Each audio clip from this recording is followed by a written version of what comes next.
Let's now do it on our calculator. Since this is an ln, it is a type that we can put on our calculator. Let's pull that guy out, go to y equals, and clear anything that was there. And let's type in ln 8 minus 2x, close the parenthesis. We'll do domain, range, and asymptote. Let's just get a picture.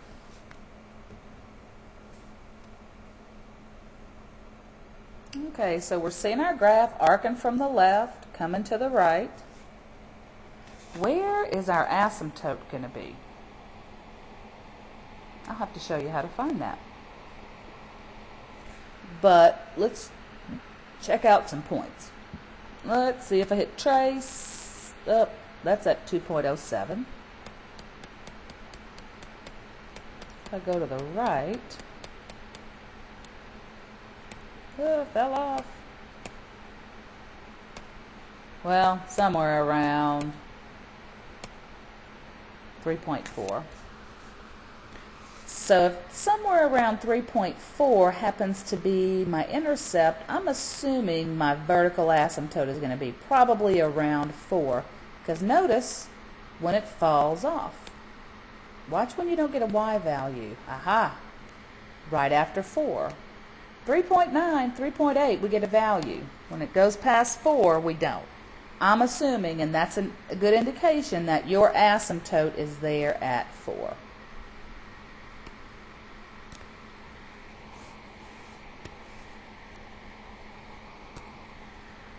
So we saw our graph come in like this.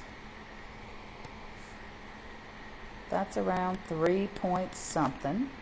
And we have a vertical asymptote here at 4.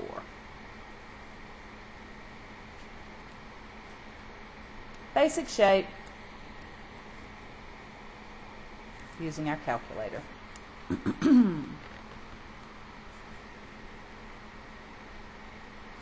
Let's work on using this concept of finding the domain of your logarithm. Oh, actually, do we want to? Okay, we want to state domain, range, and asymptote. So let me go back to this one. What will be the domain for this one? Is it everything to the right of the asymptote or to the left? Well, the graph is to the left, so the domain will be negative infinity up to 4, but not including it. The range, don't even think, it's all real numbers. And the asymptote is there at 4.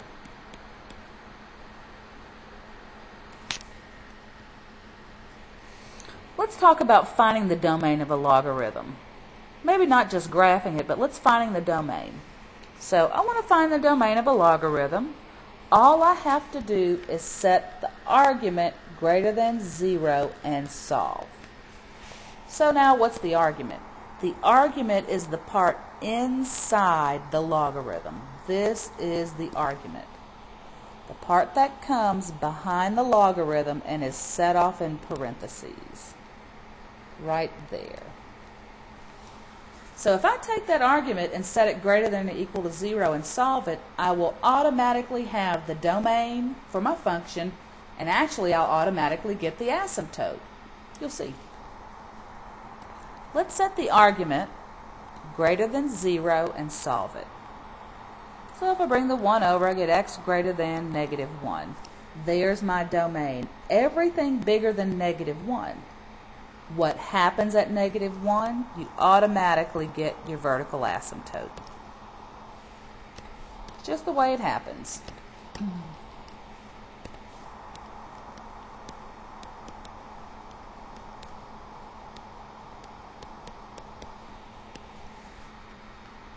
Take the argument, 7 minus x.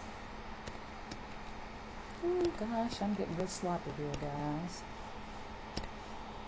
7 minus x, set it greater than 0 and solve it.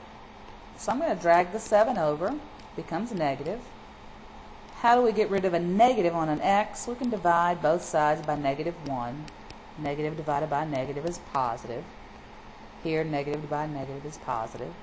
But here is a trick you may have forgotten. When you divide both sides of an inequality by a negative, You've got to reverse the inequality.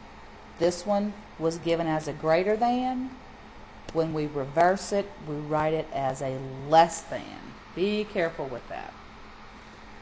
Divide or multiply by a negative, you reverse your inequality. There's my domain. Every value that's less than 7. Where do you suspect the vertical asymptote is going to be? It's at 7. These will always coincide.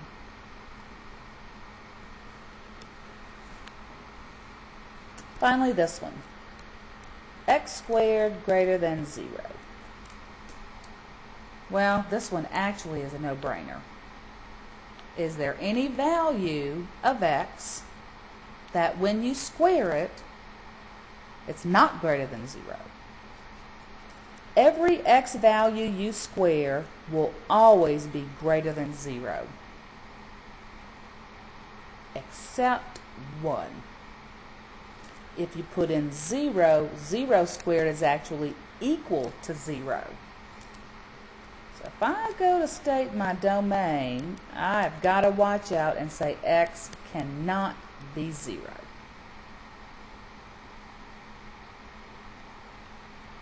Because I can't take the log of 0. I can take the log of 1, but I can't take the log of 0. It's not in my definition.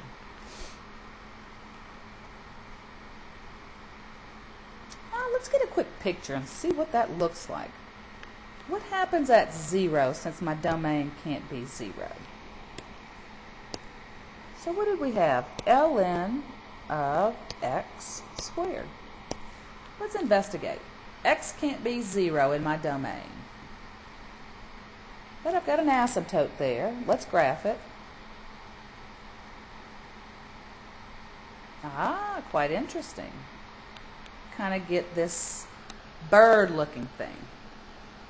There's an asymptote right there at 0. Since it said x can't be 0, we see graphically there is an asymptote there at 0. Always use your calculator to give you an idea of what's going on. We kind of have this bird thing coming in and following the asymptote, but not crossing over it. That's interesting. Pull your calculator out. You'll always find a way to utilize it where it can help you best. In this case, checking that graph out. So we have an assignment here. Some applications, some technology, some critical thinking. Make sure you look at those in the book. I don't think they have many of those in the online exercises. So good luck with this, and I will adjust the dates accordingly based on what happened on Monday.